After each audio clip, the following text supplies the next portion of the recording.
Hello, everybody. Sorry, trying to plug in my direct cord so we'd make sure not to lose any of our awesome feed today. It is time for Minute to Skim It. This is a really interesting week because your screen isn't wrong. The DC is not going to be out this week because they have come at skip week. They gave us a bunch of titles last week, so you don't have to worry about it if you get to your LCS and be like, oh my gosh, no DC. It really didn't come out. But there is some very important Marvel that came out this week and a few other goodies. So there is still a reason to go and hang out at your local comic shop. I also am going to review a book that came out via Kickstarter. Woo, right there. Some of you guys might have gotten your books a while ago, but I just got mine today. And I got to read the whole thing, and it's terrifying, and I love it. So take this opportunity to do some shares and some likes and all that fun stuff, and then come back here for reviews.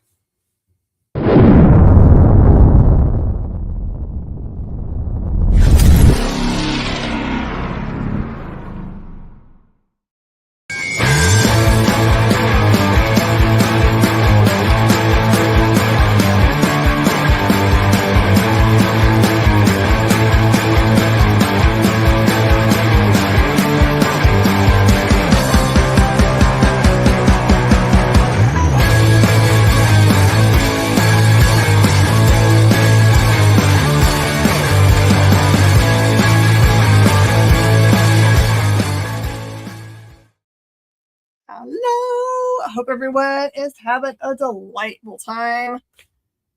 Maybe you were off today. Maybe you've been off since before Christmas time. That would be really cool. ICSF is here. Hello, my friend. How are you doing? Glad you got to stop by. I know there's some people that are still traveling and those kinds of things. And who else do I get to say? Oh, Kenneth is here. Hey, Kenneth. Glad to see you both. And like I said, it seems like there's nothing to review, but I literally, and this is the correct use of the word literally, which means actual, literally. I literally read everything that came out this week that my store gets. So there might have been titles that came out this week that I'm not going to review, but it's just because our store doesn't have enough people doing subscriptions, I guess. Hey, King. I think that says noob. Got it. I was like going, my glasses are like, what's that say? You guys come up with the funniest names. Hey, Freda. Hope you're having a good day. Hey, Amanda. Perfect. All right, everybody. I'm so glad you're here. All right, so let's get started on reviews for this week. I promise that they're spoiler free. No spoiler reviews. What's up first?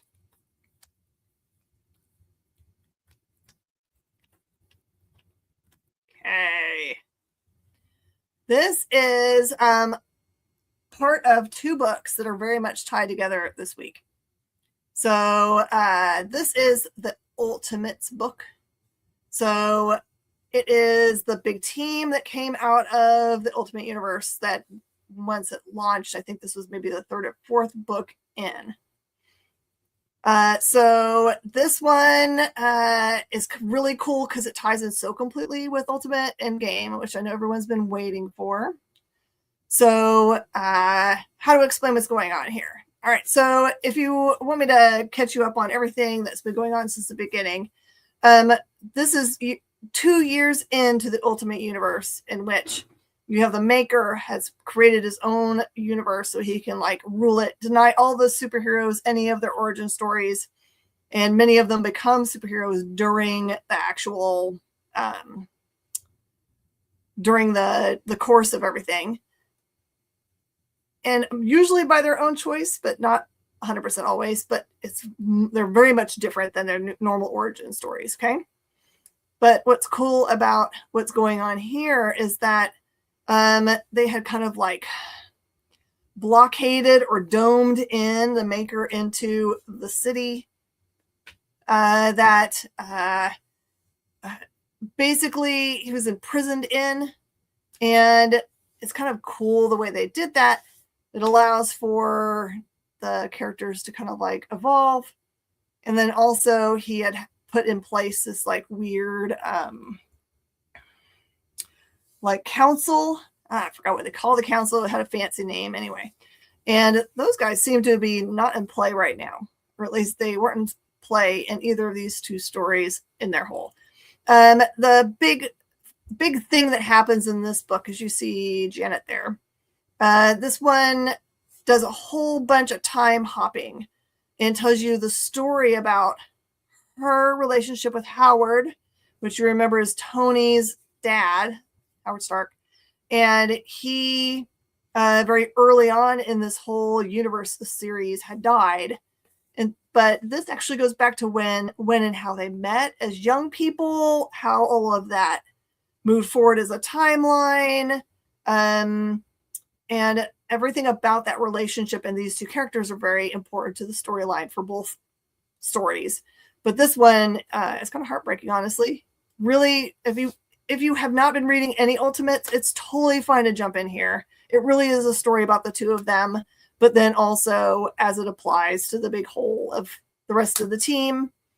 And I really, really, really thought that Ultimate Endgame was going to be kind of like this hard stop for, like complete universe reset, but it feels very much, and I'll talk about it when we get to the other book, very much like the beginning of a new thing, like and not a hard stop at all. It doesn't resolve everything in either of these two books. So if you're worried that all your Ultimate stuff is going to go away, they're not look the same, and you're never going to see these characters again, I don't think you have to worry about that.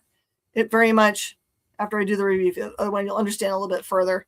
I'm not going to spoil anything for you guys. I really think it's important for you guys to read these two books because I think they're a great way to. I have this hypothesis that they were going to, since we're ending the Doom, kind of like him, he died, and now we've got the who's ruling everything, Valeria. Does that tie in to this that's just being ended or wrapping up or consolidating itself? And then there's some other stuff that's happening in the universe. It's like, kind of felt weird that all of it was coming to a head. I wondered if they were going to cross it all over, but so far, no. As far as I can tell. They're still, like I said, they left it open-ended, so. Oh my gosh, this is so cool. Okay, so who are the people that work on this book and why should you care about them? So Josh Mellerman, you may recognize as a name, responsible for writing a cool story, Bird Box, I believe, that turned into, I think it was a Netflix show that was starred Sandy Bullock and was really popular, and probably everyone watched it. So everyone knows that name. Tries not to make Dork Manning joke. Oh, you're gonna.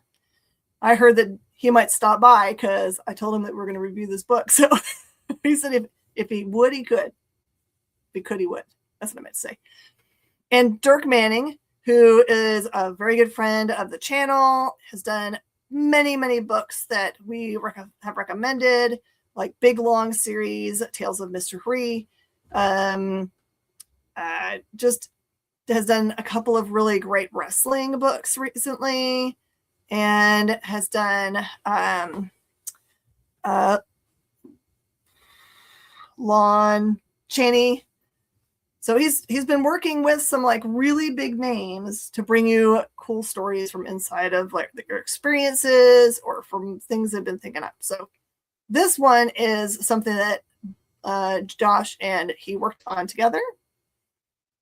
And here is the pitch for the book, okay? So you can go get this as a regular graphic novel out there. It exists. But this one that I have over my shoulder is like the super crazy lenticular cover book plate signed by Josh and Dirk. And I can't remember who the other person is that signed it. Another J name on there. My glasses aren't good enough to see it. Joshua Ross. Thank you. Yep, and this cover is the direct market cover that comes out in March.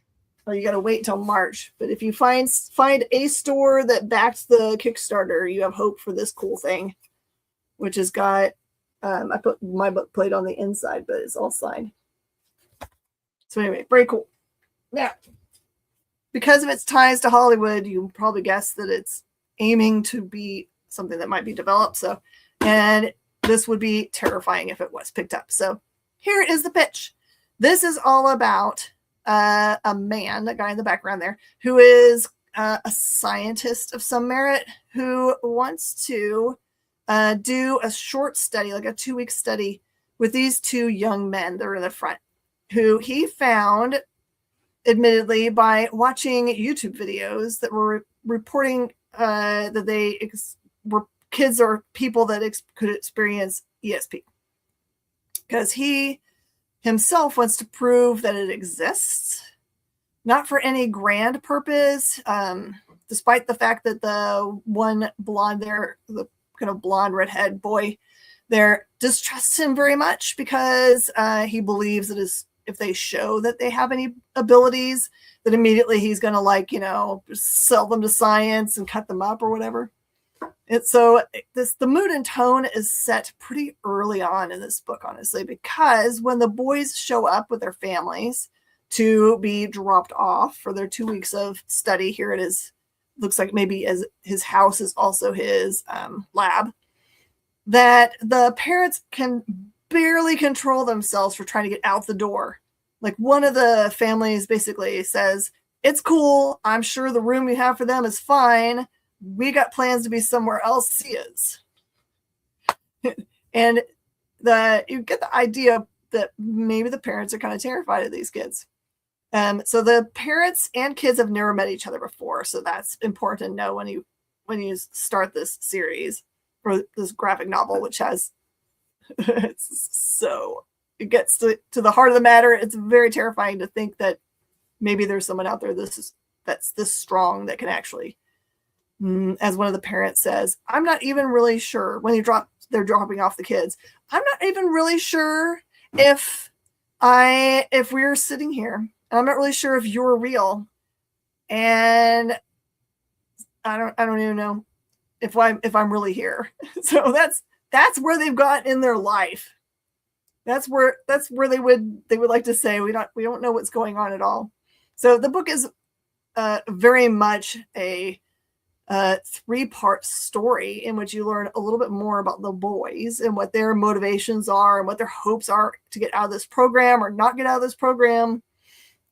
And the man has a really cool backstory too. You find out that he has an ex-wife that there is some back history with, in which she has a different kind of area of study that she was doing, which he does not believe is real. And then she also didn't believe what he was doing had any merit either. So you have two people not really believing in each other's story or what their passion is.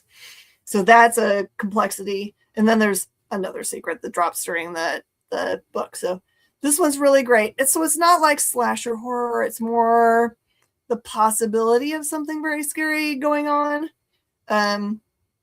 If you, I don't know if it's easy to search for it, but if you ever want to see a full interview that we did with Josh, if you want to hear what he has to say about how it all came about, this book, I did an interview with them.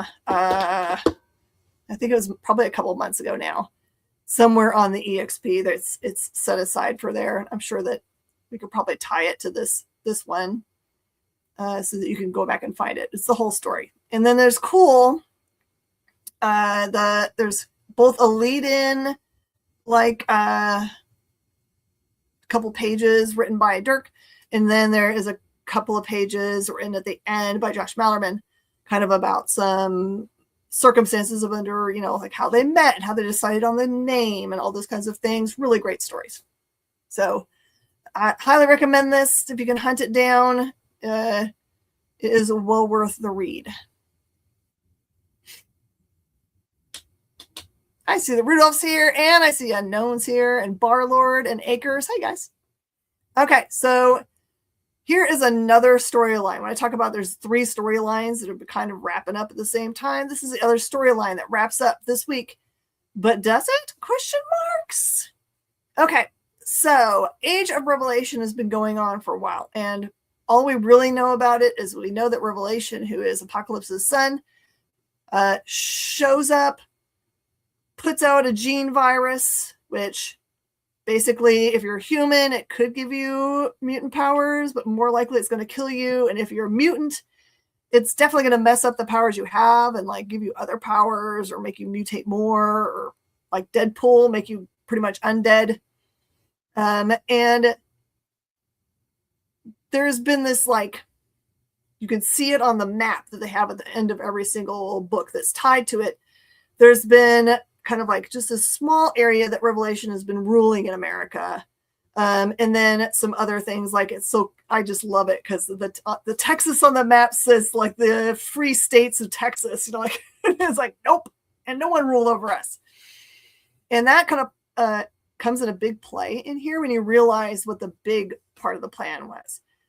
And throughout the series, it's always had like a timeline that we know is going on where it says Age of Revelation, X years after Age of Revelation. We don't know what the X means. So this will really get you to understand that this is both taking place in the future and in the current time. But you don't really know that until you read how this all works together. So that's kind of crazy. In the main, like, there's a bunch of different books that have been happening with different characters. And in the ones that came out this last week, you find out that Revelation has a bigger plan, but then you see his dad Apocalypse show up. There are at least 3 states of Texas: Oil, Texas, Barbecue, Texas, and Austin. That's kind of accurate. How do you know these things, Kyle? So anyway, this one is a great wrap up, but this definitely doesn't feel like it's over, except for you. There is a big play in which the form of Revelation changes into something that is related to something that we will definitely recognize. And then just like always, when they have these big events, they're always going to have like they're going to be like, and the story ends. And then a couple pages after that, you know, like ads or whatever, there's like, and here's some more stuff. So read everything really carefully, because I feel like the way this ends is kind of, you ever watch those movies where it feels like there's a loop? Like when you're like, you get to the end of the movie and then it jumps back to the beginning. You're like, oh no. Oh no. All right, Rudolph. That, this might be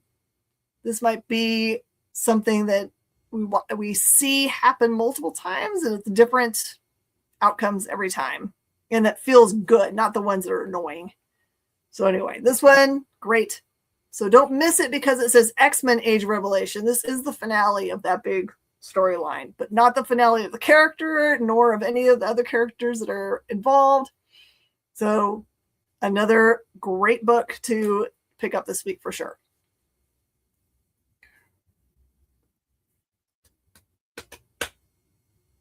All right. I love The Expanse. I don't know if you guys have ever watched the show. It started out on Sci-Fi and then ended up on Amazon, I think. And then I don't think they ever finished the series. I think there's still a book that they can tackle. Or if you've ever read the books. So the book series looks like it's written by one person, but it's really, if you do some research, it's 2 people that write the book series. But it's neither here nor there. It doesn't matter. It is 100% awesome, because just like the fellow who wrote The Martian and Artemis and whatever the new movie that's out that's based in real science, it is very perfectly couched in real space science.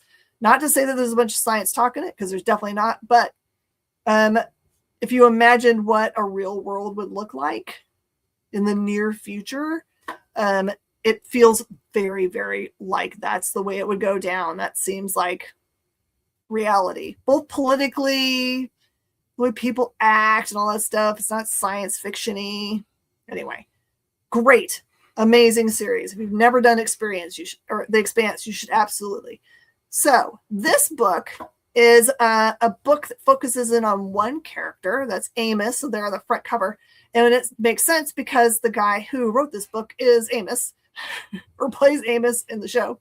And I've seen either regular videos of him talking about it and or writing about the fact that he also has never read the end of the series or watched the end of the series, I think, because he doesn't ever want it to end. I think he's very attached to his character, just like I am attached to the character that he plays. And the character that he plays is a very damaged character. He's an earther. He grew up in Baltimore. And the things that happened to him as a young man have forever like colored his ability to trust people. And he's a very tough guy, but he is so loyal. Like if you're his people, if you're in his circle of whatever, anybody outside the circle, just better watch out, because he will do anything to protect the people that are in his circle. So we'll just say that.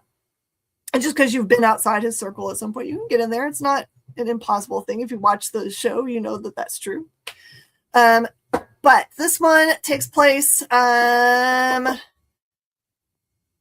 don't actually know when the timeline part is for this one. I should have been paying attention more carefully for when it might have happened. It's definitely after they've opened up the Ring network, because the main crux of the storyline here is the crew trying to get people to work together so that like almost like commerce can happen across all of these worlds that they've found by opening up all of these rings that go to different places. So it's more complex than that. Of course, it's very a character driven series. So if you love really great character driven things and or things that happen, I won't call this thing happening in space because they're not floating around or going pew pew, but anyway, in the world of not Earth. How's that?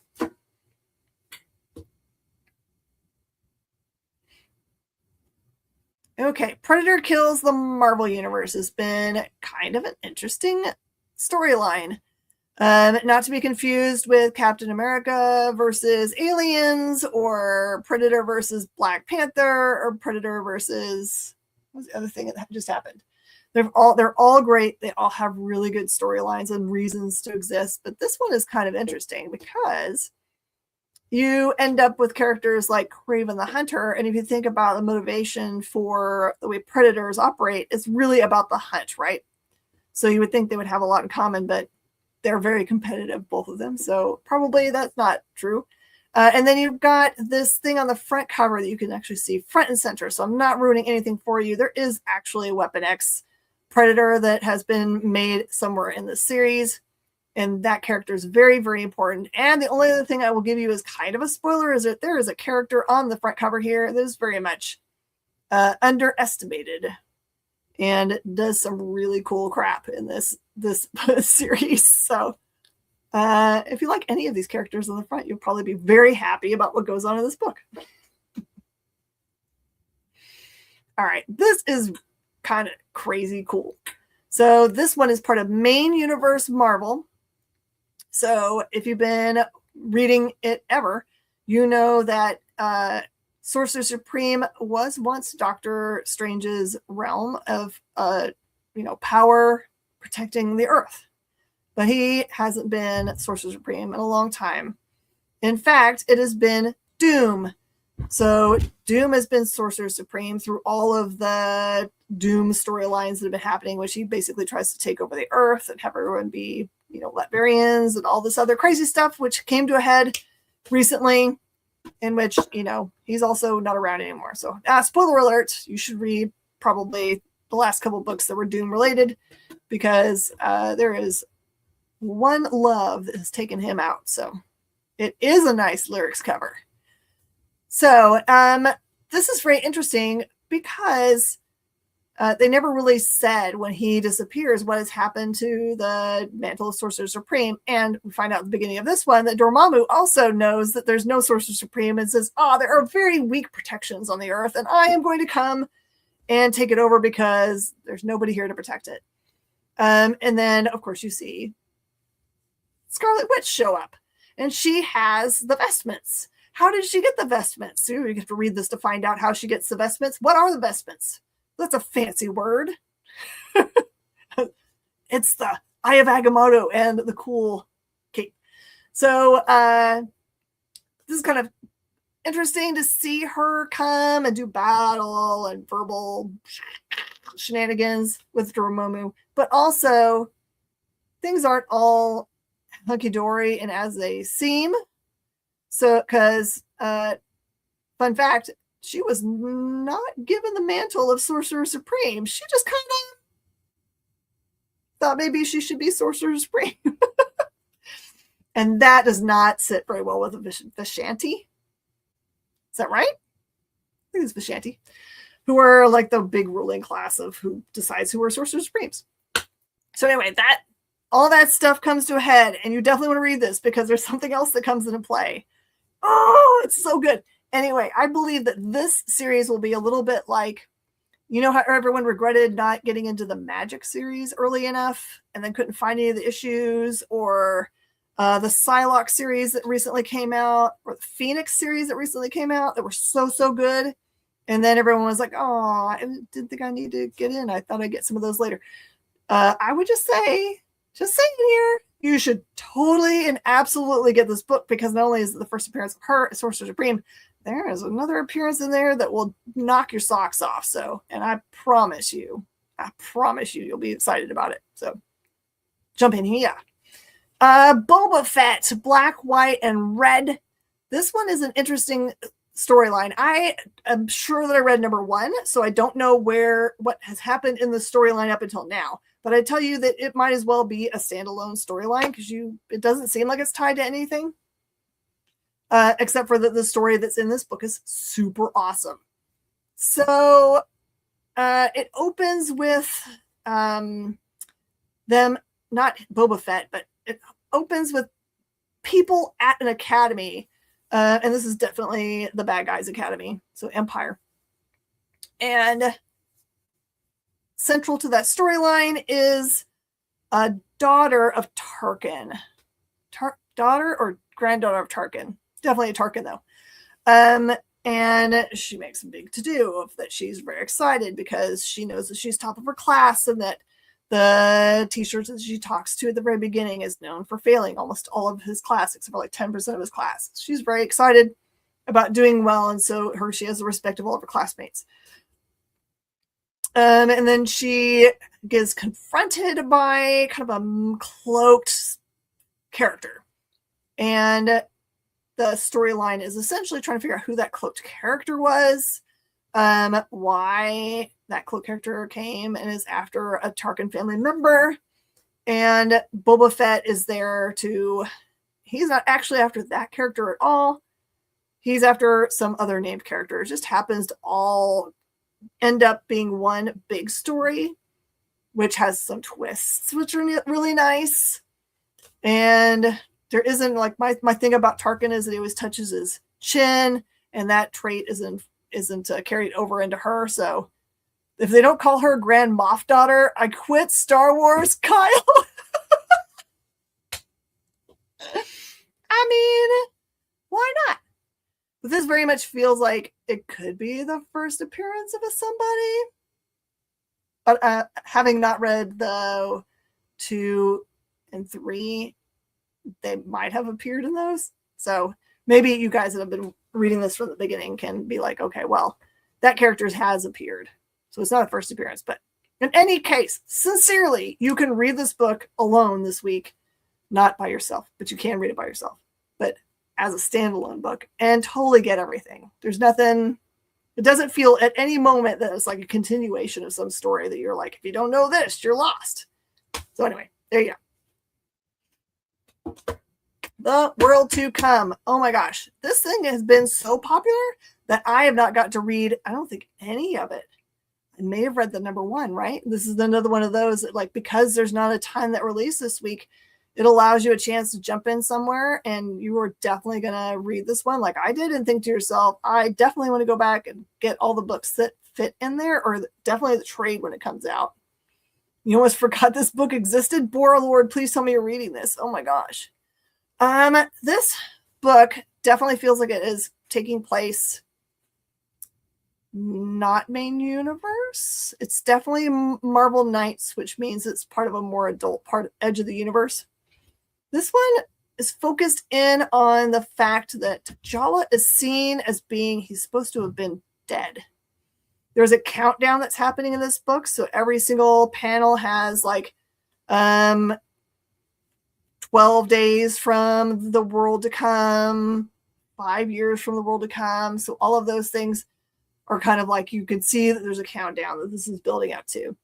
So this guy on the front cover has taken over Wakanda / has kind of like extended past the Wakanda borders and like has basically kind of done a Doom thing where he says, Wakanda rules all and I'm the leader of Wakanda, so you're gotta follow me.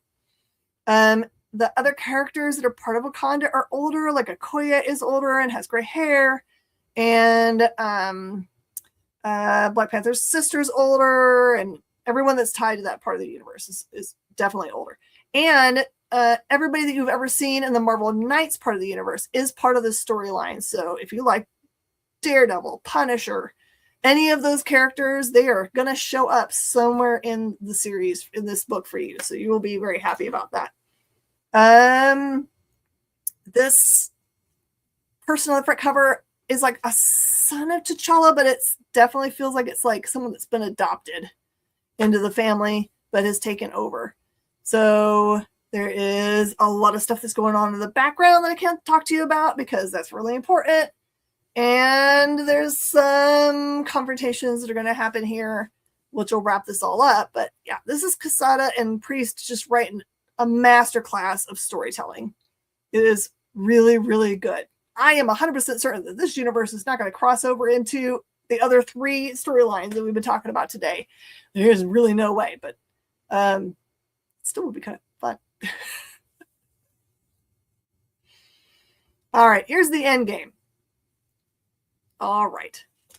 So here's the deal. I got to make sure that I'm not misconfigurating my storylines here, since I read 2 that were directly related. I'm certain I got the first book right. I didn't cross anything over that. So I'm trying to remember what the main push is for this book. Oh my gosh. And having not read any of this, I didn't know that I needed to put them together. You didn't know you had to put them together? Oh, for no, so I split them up because this was a number 1 and it seems like a big Mm-hmm. important book. So we end with that, but I probably should have put them together.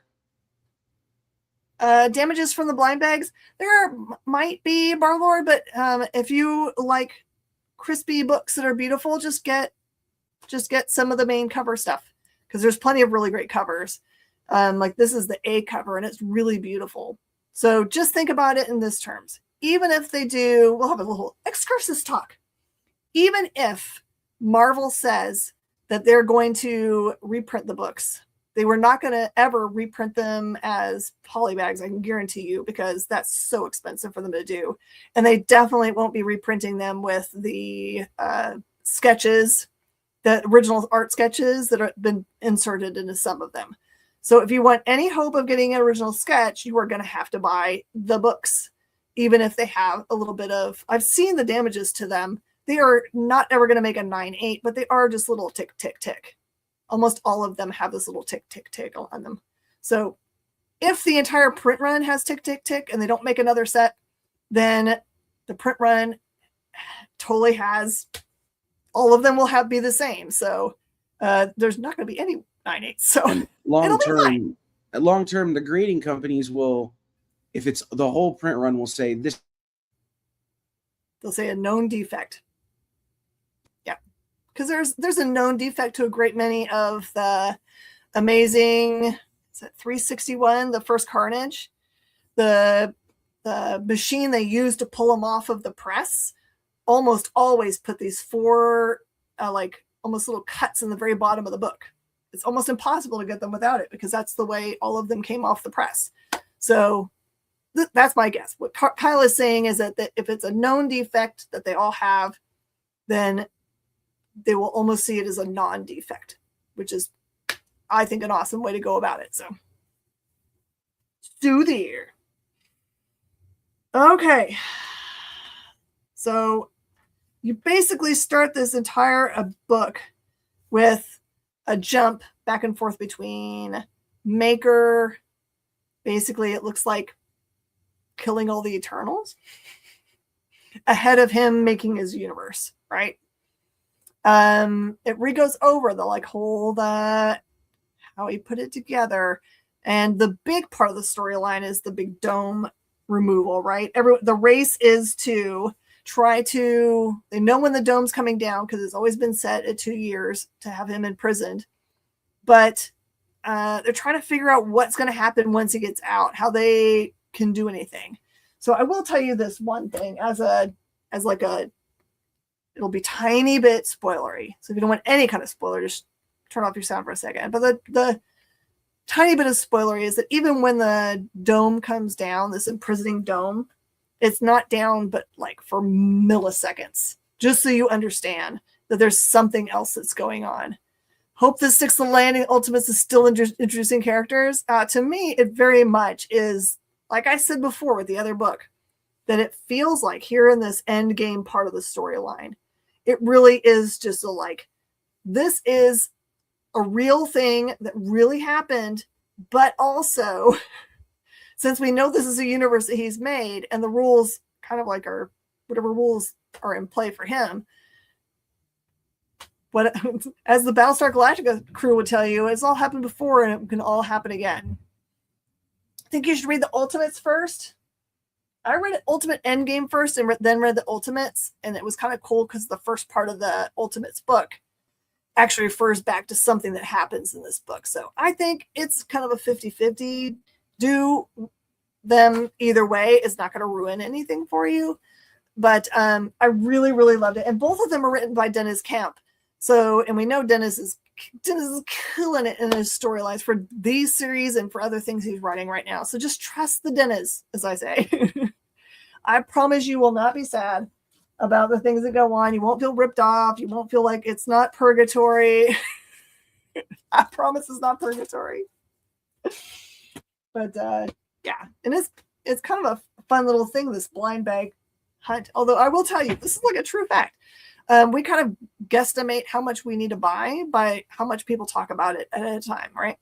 And for blind bags, they always make you order them extra early because of how much time it takes them to make them. That's beyond the normal process of making comic books, right? They had to, I guess, all of the original art stuff that got made had to be turned in by October or something to be able to make it to the print run to hide them in them. So, yeah, I only ordered 25 of them because we were at the end of, this was we had just gotten in the blind bags for Monster and Wolf, the Halloween ones. And we had, right on top of that, they wanted us to order winter ones. And although we love Mark Spears, we're I don't know how much extra money people are going to have right now after spending money for Christmas. So our thought process was that probably everyone bought a whole bunch of Mark Spears. Maybe they bought a whole bunch of Turtles. Maybe they bought a whole bunch of Batman blind bags. And we're maybe by this time, people will be I think I don't want to buy a ton of them. So anyway, and then because the price point is a little higher in them too. So if you go to your local comic shop and they have a limit of one or whatever, don't be mad at them because they'll tell you the same thing I will. If you told us ahead of time that you wanted 50,000 of them and you could prepay for them, we would have bought all that. There is a Robert Downey Jr. signed cover, more than one. I saw that there was art. I don't know if he did the art or not, but and it looks not auto pen. I know Robert Downey Jr. auto pen autographs, and this is not it. So this is in-person Robert Downey, which is crazy town. That's why you did 55 before FOC. See? Congrats. You did super smart. And to that end, make sure that you do watch on Fridays our final order cutoff show called Order Up, so that you know everything that's coming out in the FOC show. I mean, in the FOC for your local comic shop. Yes, Kyle? This week's show is at a special time. Ooh. 4 o'clock Eastern, 1 o'clock Pacific. Okay. Because Matthias has to have a whoop now. Oh, owie. So we're going to do it once he gets done with the dentist. Yeah, the hunt's going to be fun, y'all. I know that for the Mark Spears stuff, they still have not found all the golden tickets for even the Halloween edition. So I have a bunch of them that I'm going to open today because they've been sitting out on the rack long enough for people to have a chance to buy whatever. So now I'm going to open them. Usually people, once I get them open, they buy them anyway because they're like, oh, I know what that one is. And the covers are all so cool. Yeah. $5.99 times 55. That is many monies if you add it all together, which is great. It's going to be, I hope you get like a cool original sketch. That would be cool, Barlord. Let us know. Please keep us in the loops. Do you have any more books? I think that was it, right? At the end of the pile. Hey, Brandon. So graphic novels that come out this week.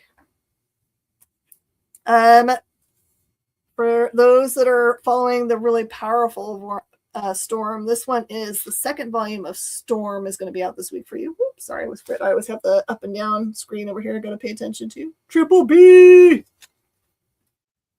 Also available is the Jeff Loeb and Tim Sale run of Captain America.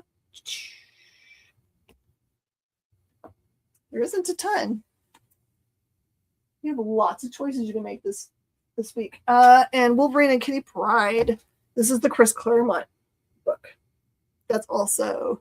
Your internet conked out. Be right back. Okay. Well, we can do whatever we want because Kyle can't stop us. And West Coast Avengers by Dugan. I think that's all of them. Did I get all of them? I did get all of them. I just want to stop here and thank you guys so much we're here at year 5 of us working really hard on having this channel with all this information for you guys. I will just tell you that a great many of the retailers and people that you see on the network doing shows that are information shows and other kinds of shows are really doing this on their own time, out of their own heart, because they love comic books that much. So if you can, just like be super nice to some of them and give them some extra thumbs up and stuff that gives them lots of encouragement. And I'm really thankful that you guys have been kind of spreading the word. We can tell it. We can tell from our numbers. And also, thanks for interacting with we do a lot of shorts now. I hope you guys are enjoying those. Those are a lot easier to watch because they're little tiny bits of information, which are really cool. Yes, Kyle. Oh, nothing. I'm just letting you know I'm here. Well, I'm glad your internet didn't go permanently down because that would be really hard to work forward from here. All right, we ran out of books to talk about this week. I'm actually very impressed with myself that I could make the amount of books that we had come out this week fit into the amount of time we have, which is cool. And don't go anywhere because in about 15 minutes, I'm coming right back and I'm going to sell the same books that I just showed you.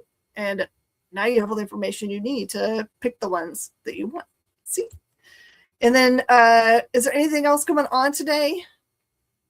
Henri will be here 10 to midnight Eastern. Oh, wait. Okay. So I saw a short today that was like him talking about selling the whole board for $25. Is that the show he's doing today? That is the show he's doing today. Last week on his show, we had a wonderful buyer who bought the whole board for the other people on the show. The other people in the comments. So he cleared the board and told Henri to give the books out to the people in the chat. What a great... That is a really great thing. Mm-hmm. I like that unknown, except for I have a limit of 1. Because I only bought 25, as I just discussed. I would have totally sold you 55 if you told me 3 or 4 weeks ago when I ordered them. I'd have totally done it. But yeah, you can totally get your 1. All right. You guys have a really good time. I'll see you guys in about 15 minutes. Bye, y'all.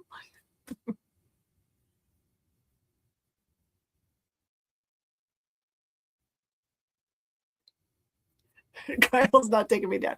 We're on forever.